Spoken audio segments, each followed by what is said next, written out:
Olá, tudo bem? Seja muito bem-vindo ao canal JJ88, que é Jason Moraes. Pessoal, tô numa reportagem histórica aqui com o homem hoje. Boa tarde, Boa tarde, tudo bem? tudo. Como é que é seu nome? Aldair Guetem de Moraes. Aldair. É, Seu Aldair, muito bem. Então, onde é que nós estamos? nós estamos na Estância Nova, Curitibanos, próximo a Curitibanos. Muito bem. A Estância Nova hoje ela é dividida em várias fazendas, mas era uma grande fazenda. Hoje são várias fazendas. Ah, tá. Que fazenda que era primeiro, seu Aldair? Era a Estância Nova. Ah, Aqui pertenceu o primeiro dono que a gente tem notícia foi Teodoro Ferreira de Souza, que foi o primeiro superintendente curitibanos, quando Curitibano se emancipou. E depois os filhos deles foram vendendo, dividido e vendendo. olha só. Pois é, aqui pra baixo é um lugar histórico que era, como é que eu vou dizer, o potreiro. Roteiro dos tropeiros. Potreiro dos tropeiros, né? Como é que é? Potreiro do aluguel? Como é? Era aluguel, que eles alugavam para os tropeiros.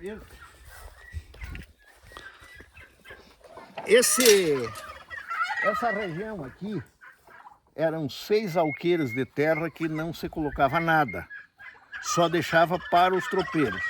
E os tropeiros iam posar lá naquele galpão lá. Depois você pega dali, dá para você pegar bem. Uhum. Então eles colocavam a tropa aqui e lá eles tinham mangueira, tinham galpão para pousar, tinham o lugar de fazer fogo coberto. E aquilo ali era reservado para os tropeiros. Aqui eu ainda consegui ver tropas muito grandes, até de mula, que a mula era mais antigo. Mas o ex-deputado, que foi deputado 5 vezes deputado estadual e uma vez deputado estadual, o Nofre Santo Agostini, ele me disse que uma vez, por um problema de... Ele disse que não lembra o que era, mas ele era escrivão do fórum quando era jovem, e ele veio fazer a apreensão de uma tropa de mula aqui, que ele diz, eu não me lembro, mas era em torno de 1000 mulas. Olha só.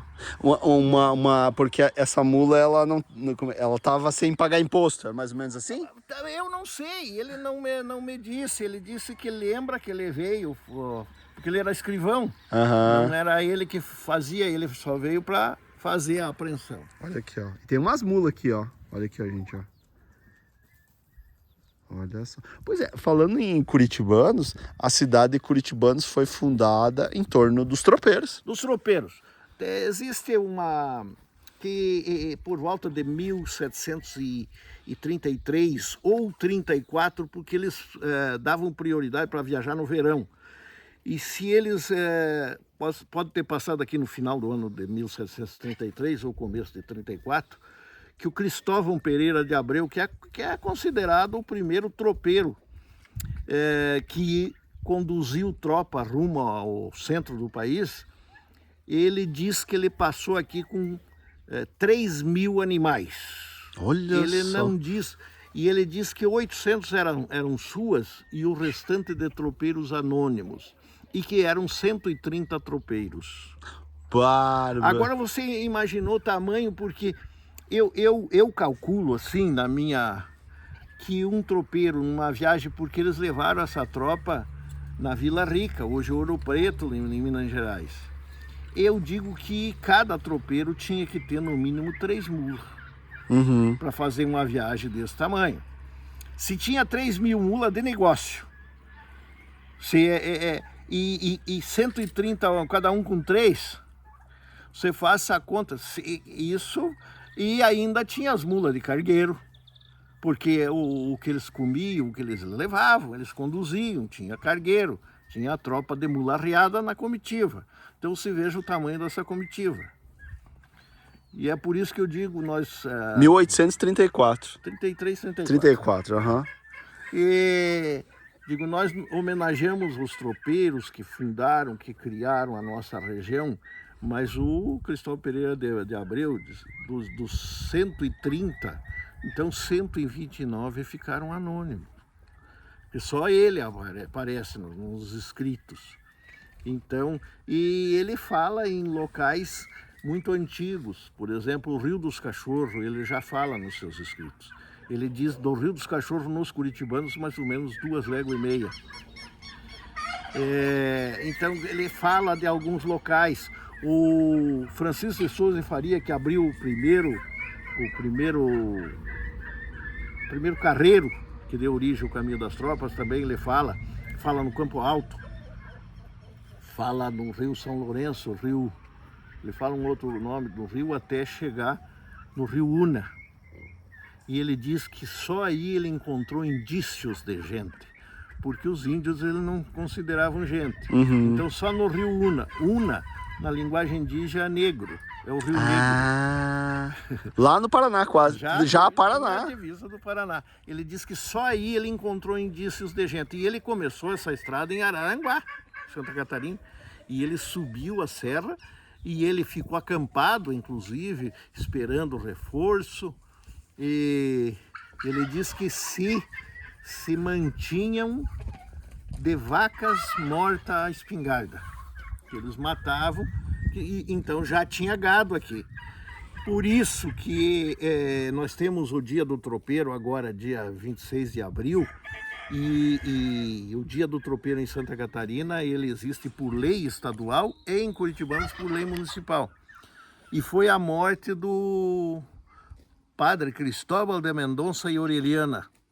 Esse sim, eu digo que foi o primeiro tropeiro, porque ele entrou da Argentina para o Brasil, conduzindo uma grande quantidade de animais, de gado, e provavelmente cavalos, mulas, e ele morreu no dia 26 de abril de 1634. Então é anterior ao Cristóvão Pereira de Abreu, que é 1730 e alguma coisa. É anterior.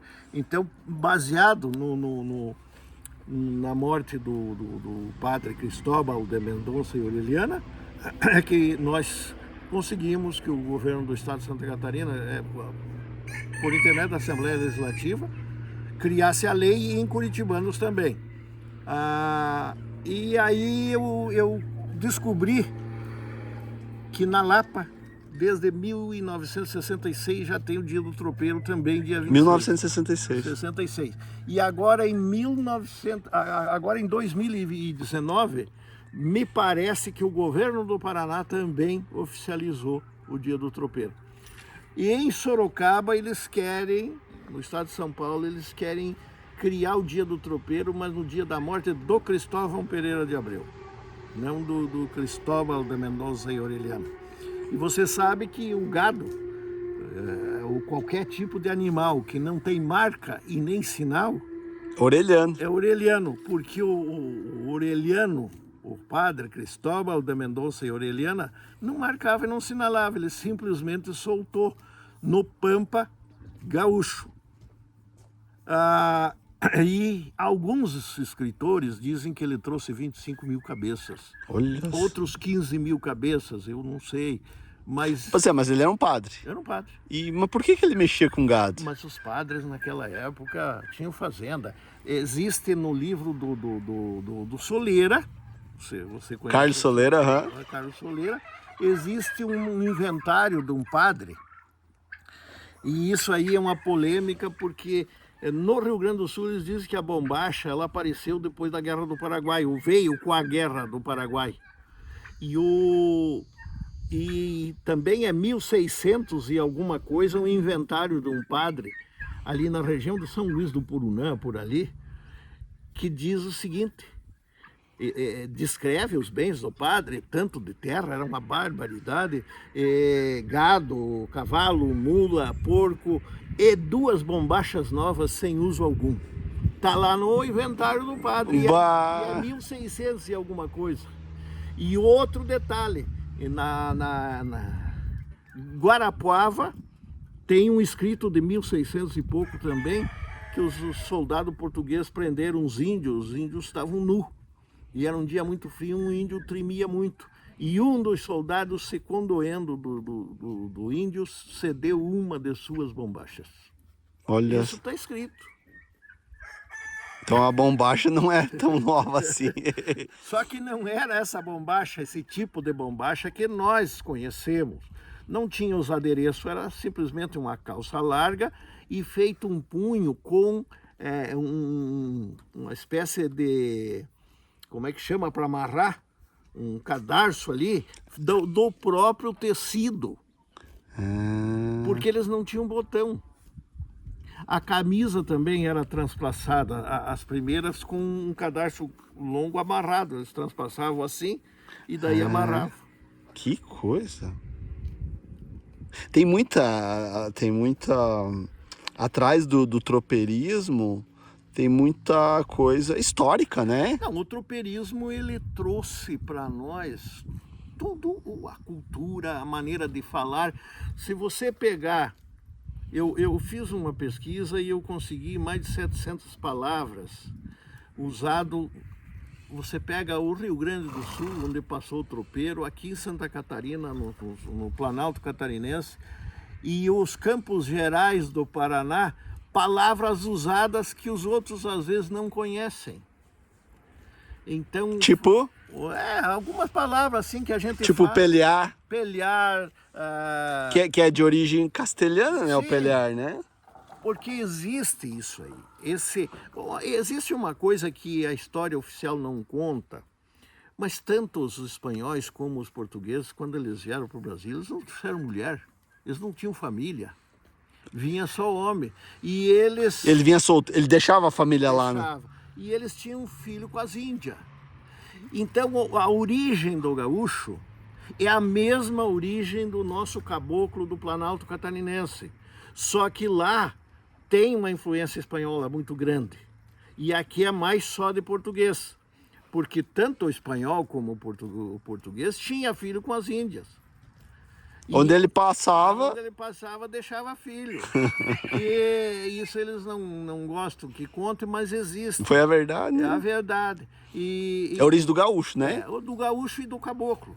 O caboclo catarinense aqui, que nós chamamos... O gaúcho é um cara, é um cidadão misturado. Ele não é puro, é isso? O gaúcho, e tanto o gaúcho, o caboclo aqui não é tanto, porque o nosso índio aqui não era tão racista. Mas o índio lá, os guaranis, eles eram muito racistas. E eles não admitiam o mestiço. Então o que acontecia? Quando o índiozinho pegava uma idade, tanto o índio como a índia, eles... O índio, pô, eu não sou... Eu não sou pai dessa criança. Não, eu não sou índio. Entendi. Eu não sou índio. Mas branco também não sou. Mas daí ele ficava perdido. Então ele saía.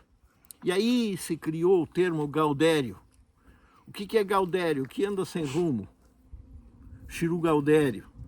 E ele, às vezes, e normalmente, não é às vezes, ele arrumava serviço numa estância.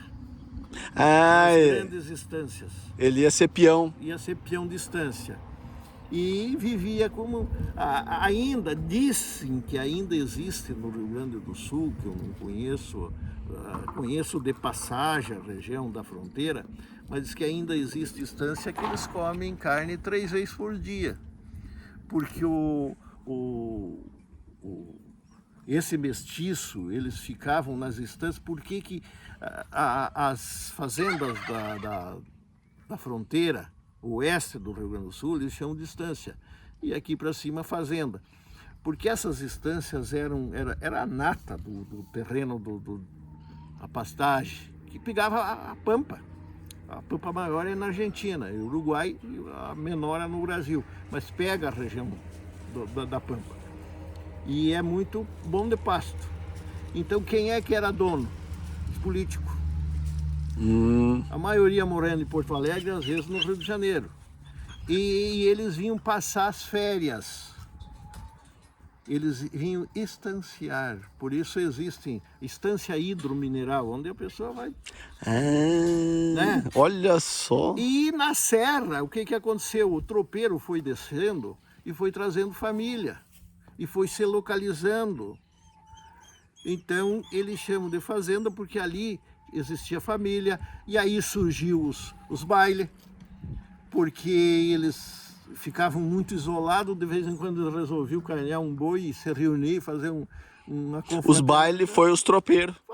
Foi vindo, foi introduzindo. A Roseli Veloso Roderjan, ela escreveu um livro chamado A Ocupação Campeira do Brasil Meridional. Se não me engano, o nome do livro é mais ou menos assim. Onde ela mostra que a cultura foi descendo. Que o tropeiro sorocabano, paulista, foi descendo. E foi Aquela cultura portuguesa. Não, quer dizer, não era português. Português. O Cristóvão Pereira de Abreu, o primeiro tropeiro, era português. E então o que ela fez? Ela foi nas paróquias e pegou o batismo, porque naquela época não se registrava, não tinha registro. E aí ela via, aquele sujeito foi batizado aqui, onde é que ele casou? Aí ela ia pesquisar nas paróquias onde é que ele casou. Quantos filhos teve e onde é que os filhos foram batizados. E onde é que os filhos casaram. E onde é que os netos foram registrados. E ela vai entrando, Santa Catarina, Rio Grande do Sul, o Planalto Médio do Rio Grande do Sul aqui, Passo Fundo, Soledade. Você pega os sobrenomes das pessoas. Os sobrenomes das pessoas. Através disso ele consegue desenhar uma identidade. Uma identidade. Inclusive me chamou a atenção no livro. Ela me deu um livro, eu emprestei para alguém e não me devolveram mais, eu não sei para quem. Mas tem uma curiosidade muito importante. Ele diz o seguinte, que tinha uma família que o sobrenome era Moura e que desceu e ocuparam, se estabeleceram na região de Carazinho. Olha o cachorro quer sair, peraí. Okay. Vem cá. Vamos soltar aqui. Quer ir palito. E a filha mais nova dessa família Moura casou com um cidadão de sobrenome Brizola. Então você vê que é o Leonel de Moura Brizola. Olha aí. Então a gente começa a cavocar, tirar, procurar coisa. E esse sobrenome tem no livro da Roseli. Olha só. Pois é, e assim, a gente vai emendando um assunto no outro. É muito, muito gostoso conversar com o senhor. É muito bom. Vale muito a pena. Viu? Por exemplo, nós estávamos falando ali em off do dinheiro, né? Que tinha muito essa coisa do guardar. Guardar dinheiro. Guardava, né, as moedas de ouro. Por que que eles guardavam? Porque eles tinham medo, tinha muita revolução. Você faça a conta, o Rio Grande, ele deu quase 100 anos, eles não passavam sem uma briga. O rio-grandense era briguento por já de natureza, eles gostavam da peleia, eles iam atrás de peleia, nem que não fosse para ganhar nada. Então você veja bem, e essas pessoas que tinham dinheiro, como eu te falei, até 1808, 80% do dinheiro circulante no Brasil, fosse espanhol ou fosse português, mas era ouro. As moedas eram de ouro. Era de ouro. E aí, no papel moeda não tinha, não existia. Depois surgiu a prata. Como é que é? 1808 a família chegou. Até 1808 o Brasil era colônia, né? Colônia. Daí passou o Reino Unido a Portugal. E quem trouxe o Dom João VI para o Brasil e a família real foi a Inglaterra. Porque eles tinham medo do Napoleão. Do Bonaparte. E então a Inglaterra viu que no Brasil tinha ouro à beça, começou a vender tudo que era besteira, porque a Inglaterra produzia muito. Para o Brasil, a troco de ouro, só recebiam em ouro. E essas pessoas que tinham bastante ouro, eles enterravam de medo dessas revoluções. E às vezes morria e perdia. Tem uma história do Couto Caetano de Oliveira. Ele morava, daqui aparece, lá, perto onde está aparecendo aquelas casas ali, a sede da fazenda dele ali onde tem o crematório hoje. ali, e diziam que o Couto Caetano ele levava a tropa de mula para São Paulo e ele trazia escravo para vender na região, porque aqui na região a escravidão foi muito pequena e era assim, picado. Ele trazia, vendia um negro para um, outro para outro e tá. E inclusive um tio meu disse que conheceu uma negra que foi escrava do Couto Caetano, quando era meninota. E disse que ela contava que ele colocava as moedas no chão, estendia um lençol na sala, e ela disse que tinha uns 12 anos. E ele mandava ela polir aquele ouro. E disse que era 5 saquinhos. Não era muito grande o saquinho que ele mandou fazer. Ô, louco. Que era 5 saquinhos. E diz que ele dizia, ó, negrinha, se você erguer um saquinho desse, eu te dou. E ela disse que não podia erguer. Daí o meu tio disse que perguntou para ela, mas quantos anos a senhora tinha? Dizia, eu tinha uns 12 anos. Diz, mas eu era uma nega forte. E esse Couto Caetano, então, ele ganhava muito dinheiro, porque ele ganhava para levar as mulas e ganhava para trazer os negros. E daí diz que um dia essa negrinha contava, ele disse que ele mandou fazer um revirado de noite. Então você faça um revirado aí bom de galinha que amanhã eu vou viajar, cedo. E disse que levantou de madrugada, ela disse que ele saiu com um cargueiro pesado, que o cargueiro saiu rangendo. E um negro, se não me engano o nome do negro era Fortunato, puxando o cavalo do cargueiro e o velho a cavalo atrás. E de tarde, no escurecer, diz que ele chegou a trota, as bruacas batendo, e o negro não apareceu. Daí perguntaram, diz, o negro me fugiu no mato. E logo o velho morreu e nunca mais, e os filhos não encontraram mais o ouro. Olha só. Provavelmente ele levou, fez o negro fazer um buraco, enterrou e matou o negro e jogou no mesmo buraco e veio embora, porque senão o negro voltava lá, né? Uhum. Então diz que isso aconteceu e diz que era bastante dinheiro. E o Souza, o que era dono dessas terras aqui também, diz que enterrou uma meia canastra de ouro aqui na região. Ninguém sabe se é verdade, se não é. Olha só. Pois é, e tinha muito atrelado a isso, né? O tropeiro, agora falando a verdade, o tropeiro que soube viver, ele prosperou, falando em dinheiro. Para você ter uma ideia, o dia que você for em Sorocaba, você procure, tem 2 museus que foram casas do Rafael Tobias de Aguiar. O Rafael Tobias de Aguiar, ele tinha tropa, embora ele não fosse tropeiro, ele vinha de vez em quando. Mas ele tinha os encarregados dele. E ele foi casado com a Domitila de Canto e Melo, a Marquesa de Santos. Ele foi casado, os 2 museus são em casa que era dele. E ele foi 2 vezes governador de São Paulo. Olha só. Dizem que a grande cabeça política era ela, a Domitila. E, inclusive, ele fez uma tropilha, porque é das poucas tropilhas de comitiva, de tropa, que a gente sabe que eram com equinos, porque a tropa era com mula. Se eu invadir, cidadão aqui de Curitibano, que um amigo dele do Rio Grande disse, se me veres a cavalo numa mula, ou eu estou saindo do Rio Grande ou estou chegando no Rio Grande. Quer dizer, era das viagens longas, senão no Rio Grande o gaúcho gosta muito do cavalo crioulo, né? Aham. Então, e o Rafael Tobias de Aguiar tinha uma tropilha de pampa. E entre esses animais sempre ele tinha um cavalo inteiro.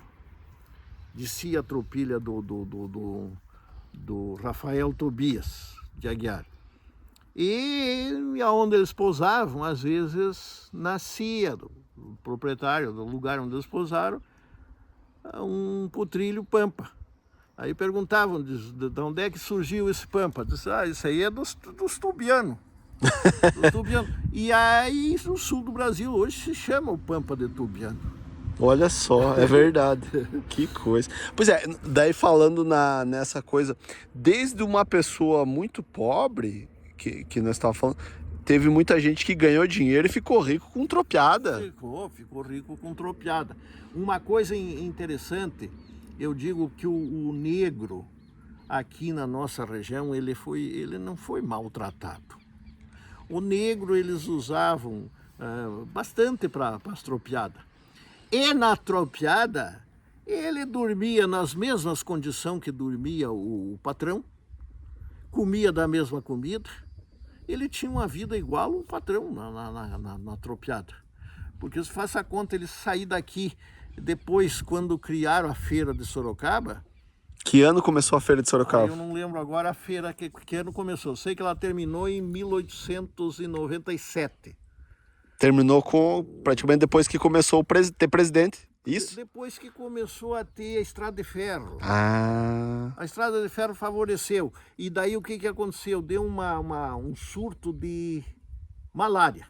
Acho que foi malária. Porque Sorocaba, se você for lá, você vai ver que dentro da cidade de Sorocaba passa o Trópico de Capricórnio. Manda sombra. Então, de Sorocaba para cima é o país tropical. Sorocaba para baixo é subtropical. Então o que acontecia? Os tropeiros do sul iam, levavam as mulas até Sorocaba. E os tropeiros do norte vinham comprar em Sorocaba. Porque aí o do norte não enfrentava o frio do sul. E o do sul não enfrentava o calorão do norte. Então ali era uma região estratégica. E aí os do norte trouxeram essa malária. O meu avô materno pegou malária. Só que o meu avô já não era mais da feira. Porque ele quando contava, ele não se referia a Sorocaba, ele referia a São Paulo. E como a feira terminou em 1897, as tropas eram levadas até Itapetininga, por ali naquela região, e aí dali eles vendiam para um terceiro que depois certo ia vender para os outros do norte. E o meu avô disse que pegou a malária. Ele me disse que ele veio tinha às vezes que ele dava um calor medonho, ele tinha que tirar até a roupa quase para andar. E ele disse que tinha hora que dava um frio tão grande que ele tinha que vestir a capa e ele descia, piava do cavalo e continuava a viagem a pé, puxando o cavalo, que não aguentava o frio. Ele disse que foi um sacrifício para chegar, que foi um fim de mundo. Então, aconteceu isso. E daí, como já a estrada de ferro já estava favorecendo o transporte, daí acabaram com a feira de Sorocaba. Mas a feira de Sorocaba era tanto os que levavam mula para vender, como os que vendiam até quinquilharia para os tropeiros trazer para o sul. Porque o tropeiro era a única via que chegava alguma coisa na região. Chegava um jornal, às vezes, com 3 meses de atraso, 6 meses de atraso, mas chegava, o pessoal tinha, era uma novidade.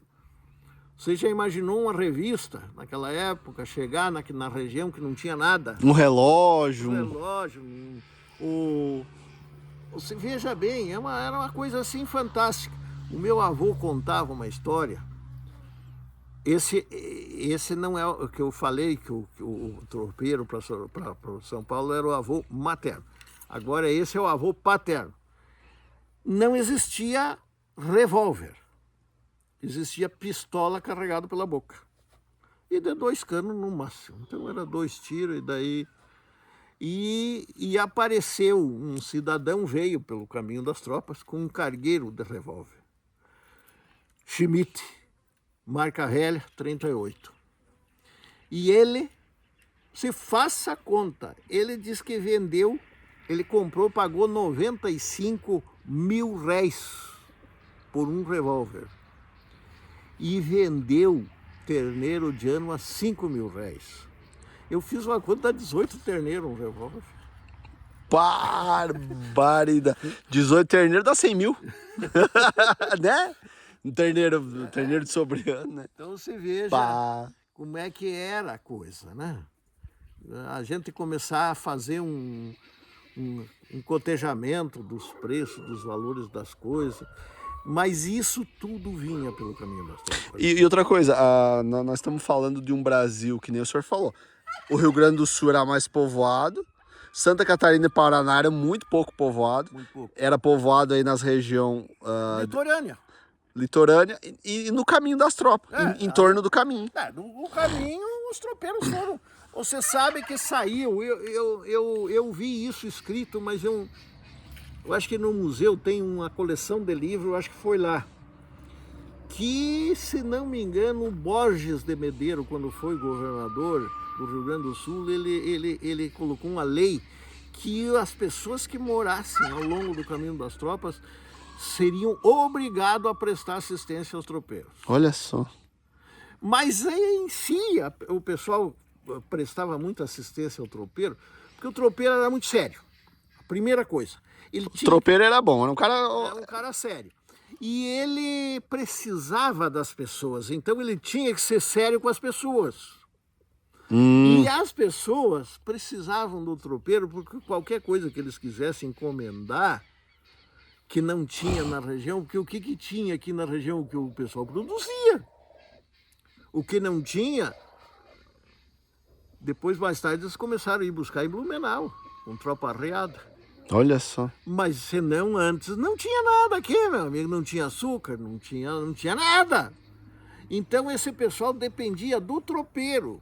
Então havia essa convivência pacífica por causa dessa necessidade.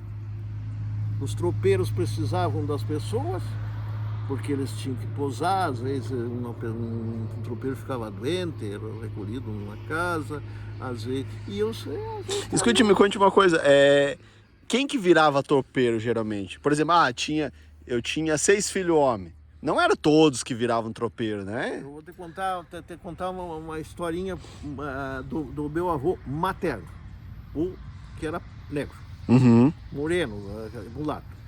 O meu bisavô, ele tinha 12 filhos. E aí ele pegou esse negrinho para criar, que era afilhado dele. E tinha um irmão dele que tinha 4 filhos, moravam próximo.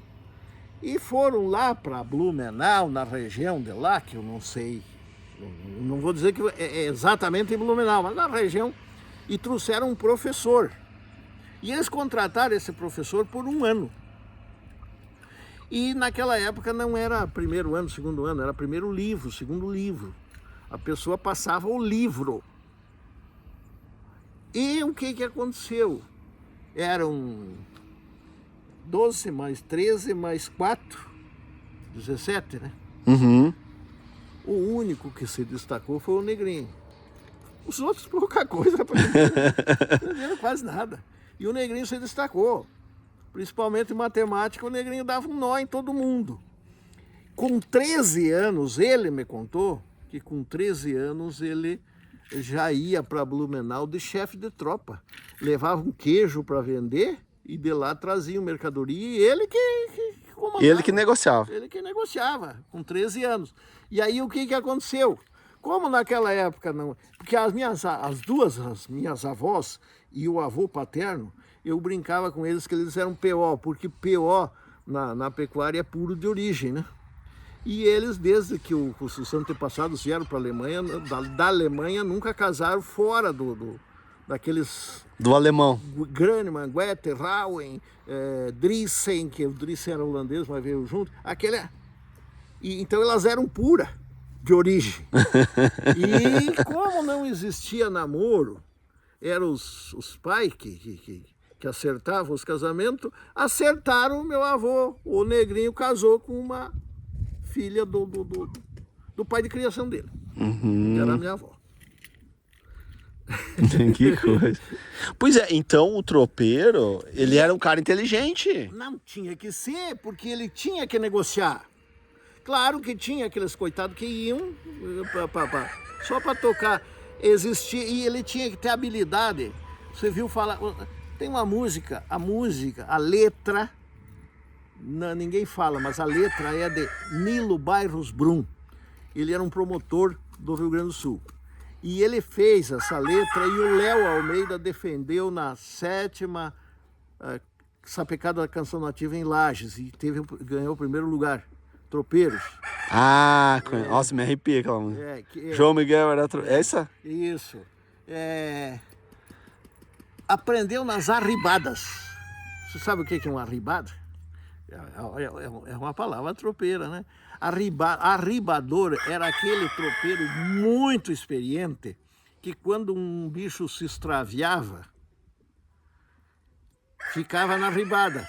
E aquele tropeiro mais experiente é que ficava para trás sozinho, para resgatar e alcançar a tropa. Era o arribador. Aprendeu nas arribadas que a sorte é a gente que faz. Um biriva de vergonha não deixa a mula para trás. Pois é, o tropeiro era chamado de biriva? Biriva e ninguém sabe direito. Existem umas ideias que era a pessoa que morava no alto, outros no mato. E existe uma ideia que o bugio era chamado, o índio chamava de guariba. E como o bugio era barbudo, o bugio macho, barbudo, e o tropeiro não fazia barba e não cortava o cabelo enquanto estivesse viajando. Então pode ser que o índio tenha associado, né? E chamado de biriva ou biriba. Tem alguns que chamam biriba, em alguma região chamam biriba, mas seria biriva. E a letra da música diz um biriva de vergonha, não deixa a mula para trás. Olha só. E quem que escreveu essa música mesmo que o senhor falou? Nilo Bairros Brum. Era um promotor. Ele fazia parte do lado de Bom Jesus. Eu tenho um livro que ele me deu, inclusive... E como que começou o gosto do senhor pelo tropeirismo, Ouvindo meu avô, minha bisavó. A minha bisavó, eu era muito malandro. Eu era piá malandro. E a minha bisavó era velhinha e eles saíam. E eu laçava porco, largava pro mato pro laço. Montava em terneiro, caía, me machucava tudo, me esfolava. E ela puxava um banquinho e mandava eu sentar. E ela sentava, ela começava a me contar as histórias. Odair, aqui. Do caminho das tropas, do jagunço, na Guerra do Contestado, como é que era, como é que não era. E aí era o jeito que ela achava de me manter quieto. E daí o meu avô, o avô materno, que contava as histórias das tropiadas dele. E tem uma coisa interessante nisso aí, que é muito rica, a sua linguagem, que o senhor fala da história, como é que é? História oficial, e tem muitas coisas da história não oficial, né? Não oficial. Aquilo que a gente aprendeu ouvindo, aquilo que a gente... É o folclore que vai passando de pai para filho e vai se estendendo, né? Pois é, agora falando de folclore, agora me lembrei de uma coisa. Eu me lembro que eu escutei uma vez uma história, um cara falando que o fulano perdeu a mulher num jogo. O tropeiro, ele jogava muito, né? Não, o tropeiro era o seguinte, o que acontecia? Ele chegava, não tinha ponte, não existia ponte. Ele chegava num rio cheio, ele não conseguia passar. Eles colocavam a tropa numa volta de arroio, de um banhado, ficavam uns 2 ou 3 e os outros não tinham o que fazer. O que eles faziam? Eles jogavam.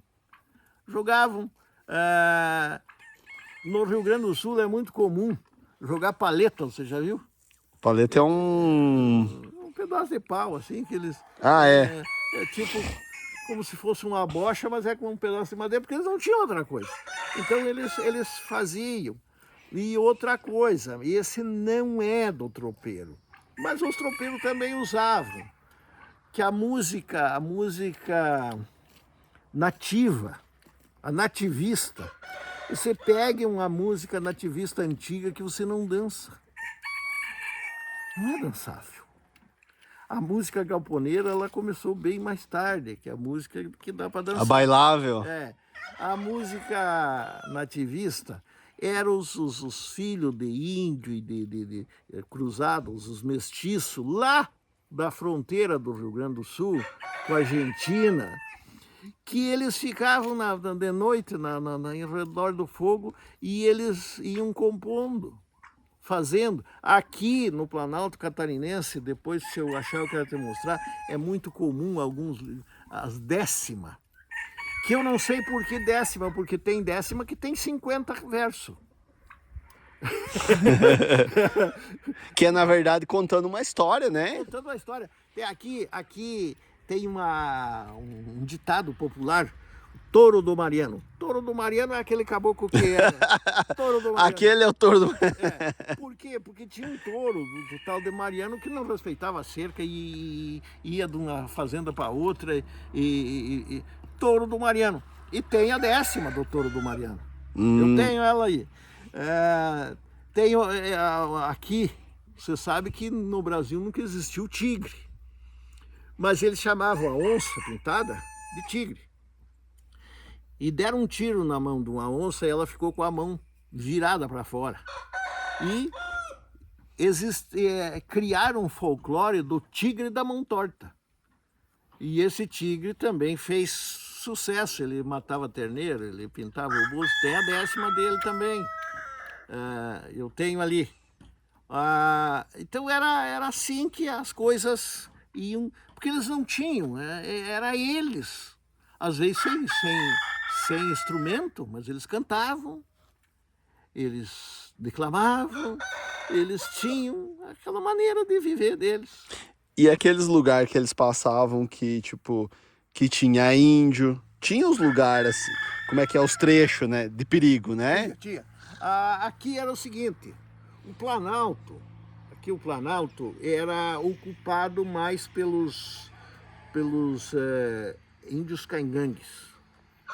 Mais tranquilo. Mais tranquilo. E o litoral, eu não sei, mas eram, que eles chamavam os carijós, essas coisas, também eram os índios mais tranquilos. E a serra era ocupada pelo Choclen. E os Choclen eram brabo. E os tropeiros, inclusive no museu tem uma flecha, eu conheci as pessoas, eu cheguei a conhecer, diz que foi o último ataque de índio. E eles iam indo, vinham indo com a tropa ou vinham vindo, não lembro. E um estava com a Winchester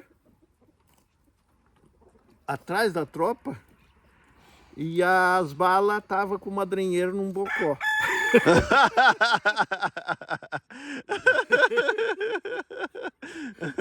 E os índios atacaram. Só que diz que é o seguinte, os índios moldavam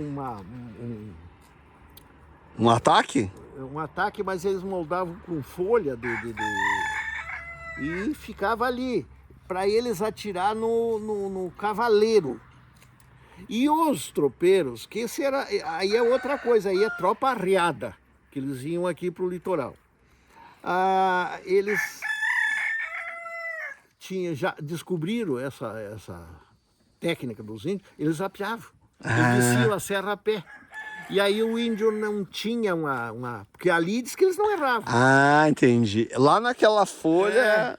entendi. Eles atiravam ali. E aí eles chamavam para ele o Estácio. Eu conheci o filho dele que estava na frente com o bocó de bala. E o velho ia atrás. E eles deram uma flechada assim na perna do velho em cima.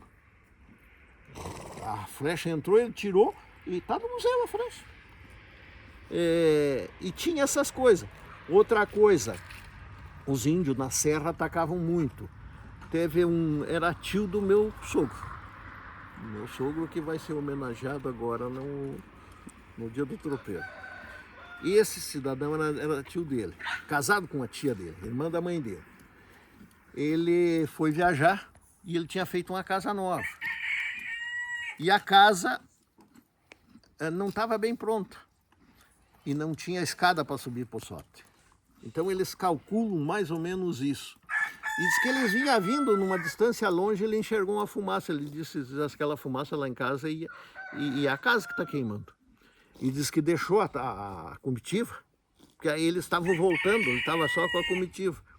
Deixou, vocês vão levando a comitiva, mas um dos peão foi junto com ele. Eu não me lembro, isso está escrito, tem no museu também. Quando ele chegou, disse que a mulher dele era uma mulher gorda, estava queimando no gramado. Nossa. E mais os filhos e coisa, e a casa pegando fogo. O que aconteceu? Os índios atacaram e se salvou dois, um casal. Eles foram dar sal para as mulas e os índios deram uma cacetada na cabeça, eles desmaiaram, os índios pensaram que estavam mortos e daí não estavam no fogo. Ficaram lá que eles se salvaram. E ele disse que quando viu a família pegando fogo, ele puxou de um 44 e levou embaixo do queixo para se matar. O peão que estava a cavalo correu de lá e deu um soco, ele arrebentou o maxilar aqui. O meu sogro contava que disse que nunca mais ficou com a boca torta, nunca mais endireitou. E aí ele justou o tal de Martim Bugreiro para matar os índios. Mas diz que o que mataram de índio não está no gibi. E ali por Ibirama, por ali, já tinha um aldeamento. E começaram a achar coisa da casa dele lá, no aldeamento. É o que conto, não sei se isso é a verdade, mas diz que ele foi lá, ele era um fazendeiro, uma pessoa que tinha bastante posses, e ele morava ali na serra. E diz que ele justou o chefe do aldeamento lá. Diz que fizeram uma sopa lá e tacaram veneno lá, mas diz que foi coisa dele. Nossa. Fizeram limpa de índio. E tem no museu, se você for, não sei se o Antônio Carlos acha, mas está num quadro. Teve um advogado que era sobrinho do homem também. Ele já faleceu, parece esse advogado. Mas ele escreveu tudo isso e está lá num quadro. Vamos mostrar uma mulinha aqui, ó. Pois é, o senhor falou a primeira vez para mim que a mula deveria estar, a mula, o burro deveria estar na bandeira do Brasil. Quem disse foi o Rui Barbosa, que na bandeira, pelo serviço que a mula prestou para o Brasil, devia ter 2 orelhas de burro em cima da faixa Ordem e Progresso. E por que mula? Porque se você pegar o cavalo, por exemplo, deixa eu chegar aqui, se ela deixar, se não deixar aquele burro lá, deixa. Isso aqui é uma mulinha nova, gente. Ó, você veja que a canela dela aqui é reta e o casco. Se você pegar um cavalo, você vai ver que o casco fica bem mais para frente do que o pé da mula. Entendeu? Uhum. A mula tem os aprumos mais reto, então o tendão não sofre muito. Por isso que ela carrega peso e aguenta, embora às vezes fisicamente é mais franzino do que um cavalo grande. Como é que é? A mula é híbrida, né? A mula é híbrida. A mula, vamos chegar ali perto desse cavalo, desse burro ali, que ele é bem... A mula, ela é filha de uma égua com um jumento.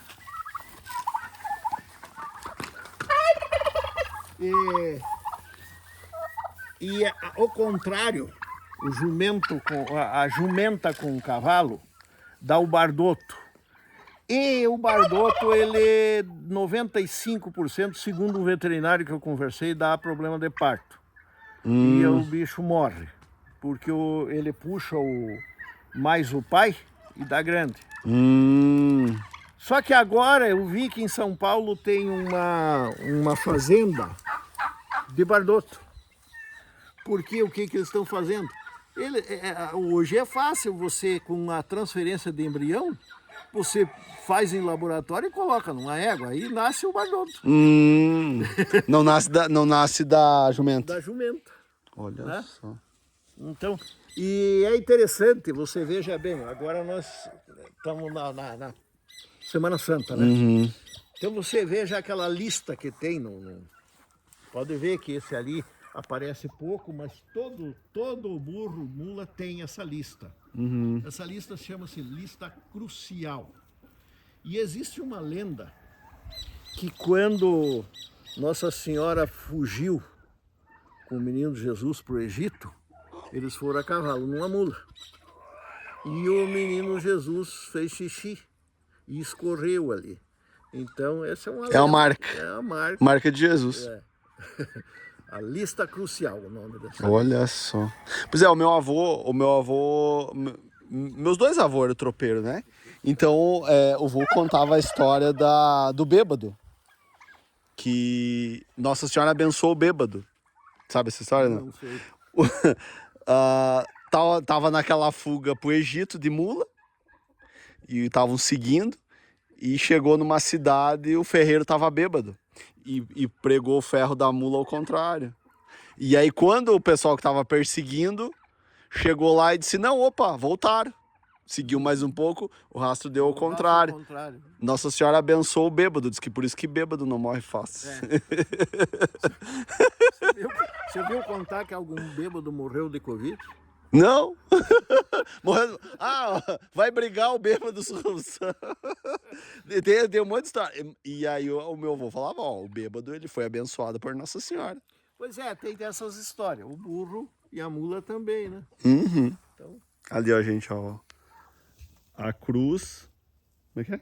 a lista crucial. Lista crucial. Olha, não dá de duvidar. De jeito nenhum. Muito bem. Então, assim, vamos terminando aqui, outro dia nós vamos prosear mais, assim, sempre uma satisfação falar com o senhor, viu? O senhor traz aí muito conteúdo para nós. Assim, o senhor gostaria de complementar alguma coisa, falar alguma história aí? Não, a única coisa que eu para complementar, você mostrar aqui, que aqui era o potreiro dos tropeiros e ali você está vendo a cidade. Uhum. Na época era chamado de vila. Então era uma região que os tropeiros podiam ficar aqui, que tinha um potreiro grande, um potreiro de 6 alqueires, e aí eles podiam até fazer alguma coisa lá na cidade, na vila, e até com alguma compra, alguma documentação que não tivesse bem em dia, eles podiam fazer. E eu tenho uma história que eu queria contar, então. Tinha um velhinho que morava aqui com nós e roubaram o cavalo dele. Uhum. Roubaram ali, bem aí pertinho. Roubaram e foi embora. E ele mandou responsar. E a responsável dele disse, não, você vai resgatar o cavalo. O cavalo vai vir bem onde você está, não precisa você procurar. E passou um ano, mais ou menos. Eu não lembro agora, porque eu era rapazote. Nós estávamos tirando leite lá naquela casa, lá naquele galpão. E um tropeiro deixou os cavalos, a tropa de cavalo aqui no potreiro. E ele pediu, como daqui, já ele descia a serra abaixo ali, já começava a vender, pediu para levar na mangueira e tosar os cavalos. E quando roubaram o cavalo, ele foi na delegacia, levou marca, levou tudo, deu parte. Aí a marca dele ficou registrada lá, tá, direitinho. E o tropeiro levou os cavalos lá para tosar, para descer a serra mais bonito, né? E o velho foi amarrar uma vaca. Olhou dos olhos, mas olha aqui meu cavalo! Era o cavalo dele, ó. O tropeiro diz, olha, eu comprei no norte do Rio Grande, comprei aqui em Campos Novos, por aí, eu não sei. O velho diz, mas é meu cavalo e você não leva mais. Não, então vamos lá na delegacia para ver se é o teu mesmo. Saíram para ir os dois a cavalo. O tropeiro, era Norberto o nome dele, mas não me lembro, era um alemão, mas não me lembro o sobrenome. Saíram quando estavam subindo ali perto de onde é o aeroporto hoje, encontraram um cidadão que vinha de carro, já é do tempo do carro e tudo. O cara parou e disse, velho, resgatou teu cavalo? O tropeiro disse, vamos voltar. Vamos voltar, não, vamos delegacia, coisa nenhuma. O cara conheceu lá, pronto. Voltou e entregou de volta pro velho. Aí. Olha só Como é que que... são as coisas? Pois é. Pois é, é muito gratificante para nós, né, seu Ademir, contar essas histórias, né? Para Reviver. viver. Eu, por exemplo, estou fazendo, esse ano faço 80 anos. E eu vivi muito, eu fui tropeiro, eu fui madrinheiro de uma tropa de lá do Marombas, hoje Brunópolis, na época Campos Novos, até Agronômica, ali perto do Rio do Sul. Com 11 anos eu fui madrinheiro de uma tropa. Eu me lembro que foi no final do ano e tinha a prova, e eu com aquela ansiedade, o meu pai me disse que me levava, e eu ansiado, e tinha a prova, e eu bem louco. O dia que eu fiz a última prova, parece que aquilo clareou também, e eu fui de madrinheiro de tropa. É muito importante, né? A gente poder registrar isso, né? Sim. Registrar tanto conhecimento, né? O senhor passou a vida inteira estudando tropeirismo? A vida inteira, sem saber o que eu estava fazendo, mas eu gostava muito de... Até tinha gente, quando eu era mais novo, mais piá, me chamava de espiculo. O que você quer saber, seu espiculo? Você está esbiotando a vida dos outros. Mas eu sempre fiz... O senhor era um repórter da época. O senhor era o JJ da época. Um curioso. Fazia essa... E eu ia conversar com as pessoas que eu sabia que tinha alguma coisa, eu ia atrás, eu ia conversar no contestado. Eu fui 2 anos escrivão aqui em Frei Rogério. Eu fui designado por 2 anos e eu fiquei só os 2 anos.